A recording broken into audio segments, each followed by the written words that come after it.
Menangislah pada siapa yang beli masa harga RM70 per gram. Hari ini harga emas turun RM619 per gram. Ramai yang tag saya pasal ni. Katanya kesianlah siapa yang beli emas harga RM700 per gram. Sekarang harga dah jatuh ke RM619 per gram. Tapi sebenarnya tak perlu menangis pun kalau kita faham ilmu emas ni. Dalam dunia emas ada dua jenis strategi. Pertama, gold investor. Memang mereka buat duit dengan spekulasi.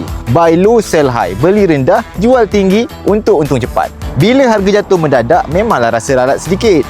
Tapi jenis kedua, gold saver. Penyimpan emas jangka panjang.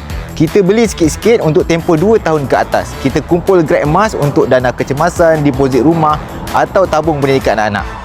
Bagi kita, harga RM619 ini sebenarnya berita gembira. Ini peluang untuk kita tambah lagi gram pada harga diskaun sebelum ia naik sebulan nanti. Sebab kita tahu nilai emas ni tetap pada beratnya, bukan sekadar nombor di skrin. Jadi, kalau anda pun nak mula bisnes simpanan yang tenang tanpa perlu pening kepala tengok graf hari-hari, jom kita mula jadi gold saver yang bijak. Saya boleh bantu berikan bimbingan langkah demi langkah. Klik saja link di bio sekarang untuk kita mula simpan gram pertama anda.